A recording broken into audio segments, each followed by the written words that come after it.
പ്രതിസന്ധികൾക്ക് മുന്നിൽ തളരാതെ മുന്നോട്ട് നീങ്ങുന്ന ഒരാളുടെ കഥയാണ് ഇന്ന് പറയാനുള്ളത്. തിരുവനന്തപുരം മരുതംകുഴിയിലെ 16-കാരൻ സത്യജിത്താണ് സാഹിത്യ ലോകത്ത് അത്ഭുതം രചിക്കുന്നത്. മറ്റു കാര്യങ്ങൾ ചെയ്യുന്നതിൽ തടസ്സം സൃഷ്ടിച്ച ഓട്ടിസം എന്ന അവസ്ഥയുമായാണ് അവൻ അക്ഷരങ്ങളോട് കൂട്ടുകൂടിയത്. കാണാം സത്യജിത്തിനെ.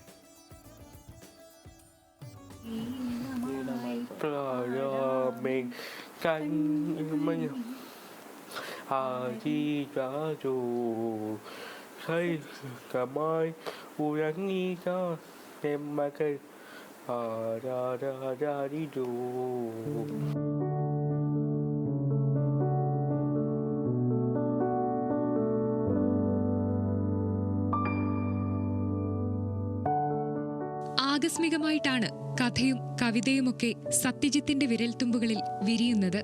1ാം ക്ലാസ്സിലെ കുട്ടി കവിതാരചനയിൽ ആരെയും അമ്പരപ്പിക്കുന്ന വാക്കുകൾ കൊണ്ടവൻ കവിതകൾക്ക് ജീവൻ നൽകിയപ്പോഴാണ് വീട്ടിലുള്ളവരും അത് ശ്രദ്ധിക്കുന്നത്. 1ാം ക്ലാസ്സിന്റെ ഏറ്റവും അവസാനം മാർച്ച് മാസത്തിൽ ആ സമയത്താണ് സ്കൂളിലൊരു പ്രോജക്റ്റാണ് മഴക്കാല അനുഭവം എന്ന് പറയുന്നത്. അപ്പോൾ എല്ലാം അതുവരെ എഴുതുന്നതൊക്കെ നമ്മുടെ കൈയിനുള്ളിലിരുന്ന് അവൻ്റെ കൈ മൂവ് ചെയ്യണ കറക്റ്റാണ് എന്നൊരു ഫീൽ എനിക്കും ടീച്ചർക്കും ഉണ്ടായിരുന്നു. അപ്പോൾ ഈ മഴക്കാല അനുഭവം വന്നപ്പോൾ അന്ന് അവനെ കൊണ്ട് എഴുതി നോക്കാം എന്ന് തോന്നി ടീച്ചർ എഴുതിച്ച് നോക്കിയതാണ്. അത് ഭയങ്കര ബ്യൂട്ടിഫുൾ ആയിട്ടൊരു ഇതാണ്. അത് ഈ ഫസ്റ്റ് കയ്യൊപ്പം എന്നുള്ള അവൻ്റെ ബുക്കിനകത്ത് ആദ്യം കൊടുത്തിട്ടുണ്ട് നമ്മളത്. അമ്മയ്ക്കൊപ്പം ഇരുന്നാണ് എഴുത്ത്. എന്തിനെക്കുറിച്ചാണോ എഴുതേണ്ടത് അതുമാത്രം പറഞ്ഞാൽ മതി. അക്ഷരങ്ങളിൽ ഇടമുറിയാതെ മഷി പുരളും.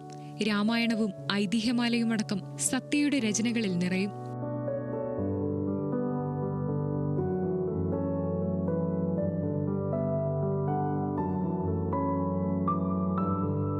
പ്രളയത്തിൻ്റെ സമയമാണ്. അപ്പോൾ പ്രളയം എന്ന് പറഞ്ഞിട്ട് ഒരു ടോപ്പിക്ക് കൊടുത്തു. അപ്പോൾ പ്രളയത്തെക്കുറിച്ചൊരു കവിത വന്നു, അമ്മ എന്ന് കൊടുത്തു, അമ്മയെക്കുറിച്ച് വന്നു. അപ്പോൾ കവിതകളിൽ വന്നുള്ള പ്രാവീണ്യം നമുക്ക് മനസ്സിലായി. അപ്പോൾ കഥകളുടെ ഒരു ത്രെഡ് കൊടുക്കും, ഒരു ചെറിയൊരു ത്രെഡ് ഒരു കഥയ്ക്ക്.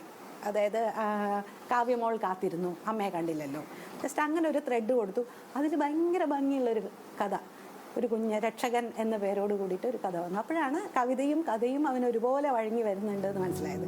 വായിച്ചറിഞ്ഞ കഥകളല്ല സത്യയുടെ രചനകൾക്ക് പ്രേരണയാകുന്നത്.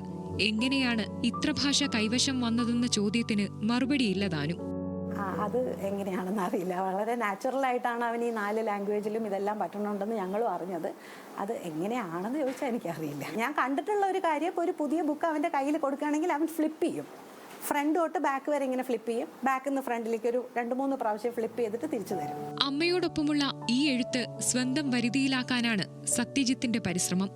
അങ്ങനെ അക്ഷരലോകത്തേക്ക് കൂടുതൽ കടന്നെത്തി സാഹിത്യലോകത്തിന് മികച്ച സംഭാവനകൾ നൽകാനും. ന്യൂസ് മലയാളം, തിരുവനന്തപുരം.